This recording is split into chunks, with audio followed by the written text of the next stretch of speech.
Okay, that was something different.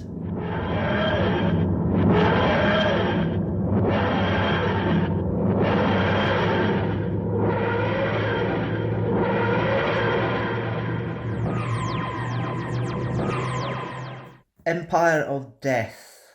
What an interesting concept with Sutek basically infiltrating the TARDIS and Pyramid Mars, catching him in the vortex, and creating all these different Susan triads and all these different enemies across the universe.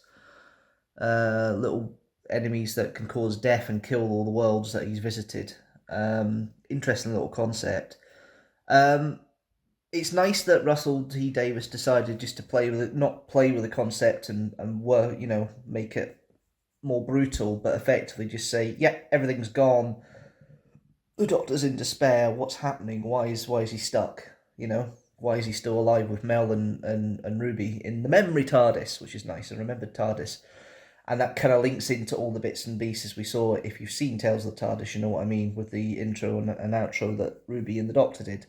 So that ties it all up. Nice little links over the place with that as well. The different clips from the series that we've seen as well, which is really nice, and kind of infers the fact that it's been going on since the Fourth Doctor's era, which is interesting.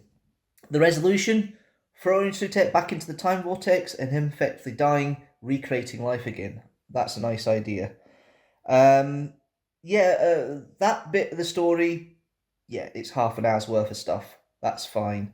Then we have the mystery of Ruby's mother, who happens to be, as it always seems to be, just a normal person, but because everybody thinks she's a big mystery, it makes it worse, if you know what I mean. It just makes her feel like more of a mystery than she should be, and effectively has held back the universe being completely destroyed and the Doctor and Ruby and Mel being completely destroyed, although Mel effectively becomes possessed by Sutek, but comes back with everybody else. It's an interesting concept, interesting way of working through it. Overall, I enjoyed the episode. I think the emotional moments kicked. I love the fact that Ruby went and met with her mother and spoke to her mother and everything else, and it was confirmed who she was, which is a great way of using technology to do it. But at least they found her. That mystery's been revealed, and the Doctor goes off into the sunset. We don't meet Susan. Didn't think we would. But he's obviously had a realignment of his thinking of history and of his family. And of course, he leaves without Ruby. Ruby's left with Cherry and everybody else, um, and her mum, of course, which is nice.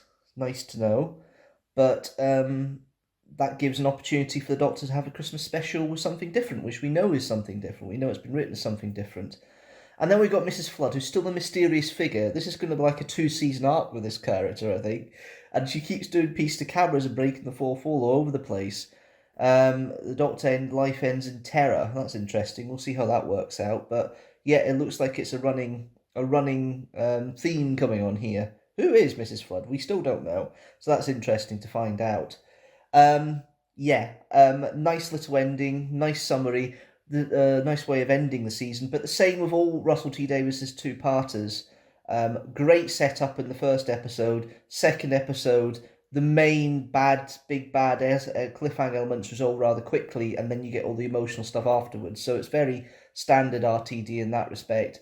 With most of the two-parters, that's really the case. You get the big thing being fixed rather quickly, and then it gets into the more emotional stuff and the goodbyes and that at the end, which is how it seems to work with some of the later Russell T Davies stuff from his original run. And at time has been a good example of that. But yeah, overall, I quite liked it. And I hope you guys liked it too, because I think it was a nice little episode overall to watch and a nice finale to the series. And it does explain a bit more about Sutik and what happened before and how he was there for people who didn't watch Tales of the TARDIS. But I would recommend watching Pyramids of Mars anyway, just so you get the better idea of Sutik and the character, because it's one of the better stories of Doctor Who in the Tom Baker era.